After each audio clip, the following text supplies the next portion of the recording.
കൃഷ്ണ ഗുരുവായൂരപ്പ ശരണം. പൊന്നുണ്ണിക്കണ്ണൻ്റെ ഉഷപൂജ അലങ്കാരം രാവിലെ 4 മണിയോടുകൂടി മലർ നിവേദ്യം കഴിഞ്ഞ് നട തുറന്നു.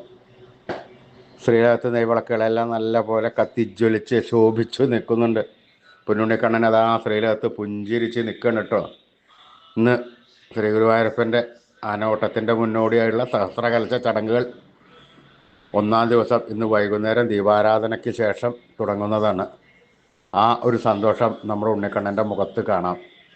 പൊന്നുണ്ണിക്കണ്ണൻ്റെ തിരുമുഖം ചന്ദനം ചാർത്തി, നെറ്റിയിലൊരു സ്വർണ്ണഗോപിക്കുറി അണിയിച്ചിട്ടുണ്ട്, ചെവിയിൽ ചെവിപ്പൂക്കൾ വെച്ചിട്ടുണ്ട്, മാറത്ത് ഒരു സ്വർണ്ണത്തിലകവും 2 സ്വർണ്ണമാലകളും ചാർത്തിയിരിക്കുന്നു.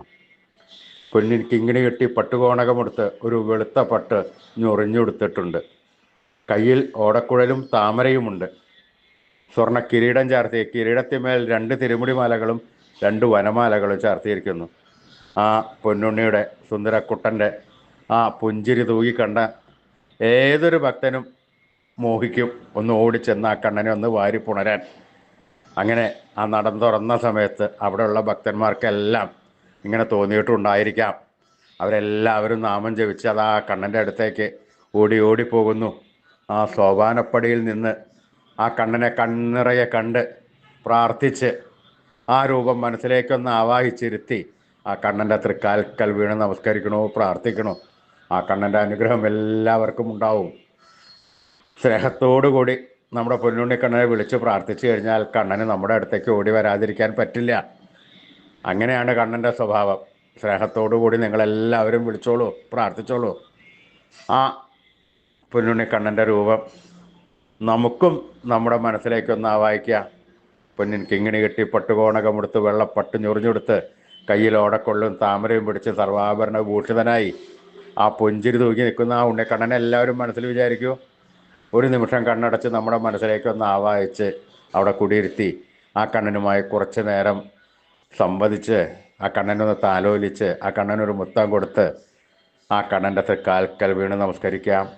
നമുക്കെല്ലാവർക്കും ഒരുമിച്ച് പ്രാർത്ഥിച്ചോളൂ കേട്ടോ. നാരായണ നാരായണ നാരായണ നാരായണ നാരായണ. യാതൊരു സങ്കോചവുമില്ലാതെ ഉറക്കെ ആ സ്നേഹത്തോടു കൂടി ആ കണ്ണനെ വിളിക്കുക. ആ കണ്ണൻ നമ്മുടെ ഒപ്പം വരും. നമുക്ക് വേണ്ടതെല്ലാം വേണ്ട സമയത്തൊക്കെ വാരിക്കോരി തരും. കൃഷ്ണായ വാസുദേവായ ഹരേ പരമാത്മനെ പ്രണതക്ലേശനാശായ ഗോവിന്ദായ നമോ നമ. കൃഷ്ണായ വാസുദേവായ ഹരേ പരമാത്മനെ പ്രണതക്ലേശനാശായ ഗോവിന്ദായ നമോ നമ. കൃഷ്ണായ വാസുദേവായ ഹരേ പരമാത്മനെ പ്രണതക്ലേശനാശായ ഗോവിന്ദായ നമോ നമ. അച്യുതാനന്ദ ഗോവിന്ദ അച്യുതാനന്ദ ഗോവിന്ദ അച്യുതാനന്ദ ഗോവിന്ദ. ഈ നാമത്രയ മന്ത്രം എല്ലാവരും ജപിച്ചോളൂ. ശ്രേയസ്കരമായ മന്ത്രമാണ്.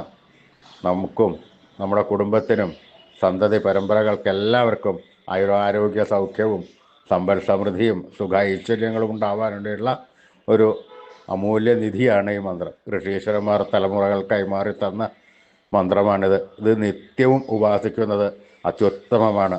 നിത്യാഭാസന ഈ മന്ത്രം കൊണ്ട് നമുക്ക് എല്ലാം നേരെയാക്കി തരുന്നതാണ്. അതുകൊണ്ട് എല്ലാവരും ജപിച്ചോളൂ. അച്യുതാനന്ദ ഗോവിന്ദ അച്യുതാനന്ദ ഗോവിന്ദ അച്യുതാനന്ദ ഗോവിന്ദ.